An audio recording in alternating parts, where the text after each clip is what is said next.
5వ తారీఖు మే నెల 2024 సంవత్సరం. ఈరోజు దేవుని వాగ్దానము. ఆదికాండము 28వ అధ్యాయము 15వ వచనము. నేను నీతో చెప్పినది నెరవేర్చి వరకు నిన్ను విడువనని చెప్పగా. సహోదరి సహోదరులారా, ప్రభు మనకు ఏదైనా వాగ్దానం చేస్తే ఖచ్చితంగా దానిని నెరవేరుస్తాడు. ప్రభు చేసిన వాగ్దానానికి మన పరిస్థితులు వ్యతిరేకముగా ఉండొచ్చు, మనకు అసాధ్యముగా అనిపించొచ్చు, కానీ దేవునికి సమస్తమును సాధ్యమే. భూమి ఆకాశములను సృష్టించిన గొప్ప దేవుడు ప్రభు. అటువంటి దేవునికి మన పరిస్థితిని మార్చడానికి ఒక క్షణం చాలు. మీ జీవితంలో ప్రభు ఏదైనా వాగ్దానం చేశాడేమో, ఇంకా నెరవేరలేదు అని బాధపడుతూ ఉన్నారేమో. వాగ్దానాన్ని నెరవేర్చే గొప్ప దేవుడు ప్రభువు.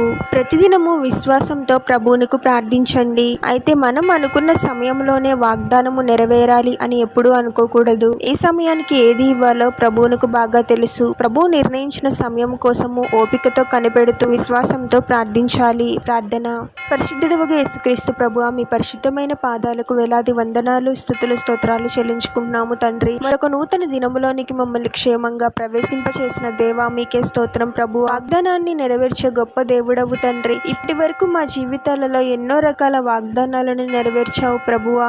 మా జీవితాలను ఎన్నో రకమైన మేలులతో నింపావు తండ్రి. మీరు మాకు చేసిన ప్రతి మేలుని బట్టి మిమ్మల్ని ఎంతగానో స్తుతిస్తున్నాము తండ్రి. నెరవేరని వాగ్దానాల నిమిత్తము మేము మీపై విశ్వాసంతో ప్రతిదినము ప్రార్థించే వారముగా ఉండాలి తండ్రి. వాగ్దానము మా పరిస్థితికి వ్యతిరేకముగా ఉందే, అమ్మును బట్టి మీ శక్తిని బట్టి విశ్వాసాన్ని, ధైర్యాన్ని కలిగి ఉండేలాగున మమ్మల్ని దీవించండి ప్రభు. ఎంతో నమ్మదగిన దేవుడవు తండ్రి. మీరు మాకు చేసిన వాగ్దానాలు నెరవేరు సమయము వరకు ఓపికతో విశ్వాసముతో కనిపెట్టే వారముగా మమ్మల్ని దీవించమని ఈ ప్రార్థనలో ఏకీభవిస్తున్న ప్రతి ఒక్కరిని పేరు పేరున దీవించి ఆశీర్వదించి అభిషేకించమని, వారు చేసే ప్రతి పనిలో మీరే వారికి తోడుగా ఉండి వారిని అన్ని కీడుల నుండి, అపాయాల నుండి మీరే వారిని రక్షించమని ఈ మా మనవులన్నీ యేసుక్రీస్తు వారి పరిశుద్ధ నామంలో అడిగి వేడుకొనుచున్నాము తండ్రి. ఆమెన్.